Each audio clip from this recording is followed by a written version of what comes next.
Eh bien, bienvenue chez MSI. Bonjour à tous. Nous allons vous proposer aujourd'hui un certain nombre de produits nouveaux en termes de composants. Tout d'abord, commençons par une carte graphique, la toute dernière N560 GTX Ti Twin Frother 2. Comme vous le savez, nous développons sur les cartes graphiques un certain nombre de séries. La série Twin Frother 2 donc, regroupe toutes les cartes graphiques pour gamers. Pour nous, c'est le milieu et voire le haut de gamme en carte graphique. Donc comme vous le connaissez maintenant depuis de nombreuses années, nous avons donc développé ce Twin Frother 2 qui est en fait l'appellation du système de refroidissement.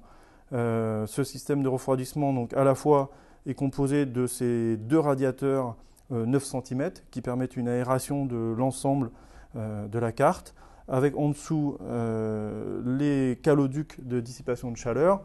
Ils sont au nombre de 1, 2, 3, 4 sur cette carte, avec une particularité puisqu'ils font 9 mm d'épaisseur, ce qui permet une dissipation maximum. En termes de silence également, nous avons sur ce Twin Frother 2 donc, amélioré grandement le silence de la carte, puisque vous pouvez obtenir jusqu'à 19 décibels de moins qu'une carte de référence. En termes d'overclocking maintenant, puisque la carte 560 GTX que nous proposons donc, est overclockée. Nous avons un processeur qui est à 880 MHz, sachant que la carte de référence est à 822, pour une fréquence des shaders à 1760 MHz, sachant qu'en carte de référence, vous aurez 1644 MHz. Pour les unités CUDA, nous sommes à 384. La gamme donc, Twin Frother 2 chez MSI en carte graphique donc, est une gamme parfaite pour les gamers qui recherchent à la fois de la fluidité, à la fois du silence et de la performance. La carte 560 GTX Twin Frother 2 en version overclockée dispose également de notre série de composants Military Class.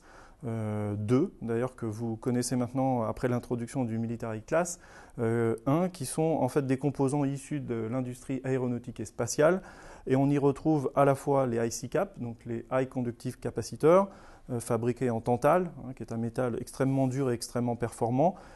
On retrouve également les SFC, Super Ferrite Shock, qui sont les premiers composants qui reçoivent le courant électrique. Ils permettent à la fois plus d'énergie dans votre carte graphique et à la fois un meilleur rendement, c'est-à-dire que vous avez une moindre déperdition de l'énergie.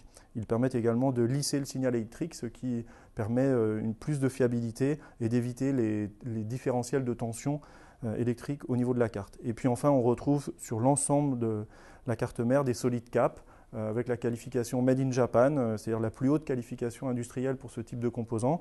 Et ces composants, d'ailleurs, ont une durée de vie de plus de 10 ans.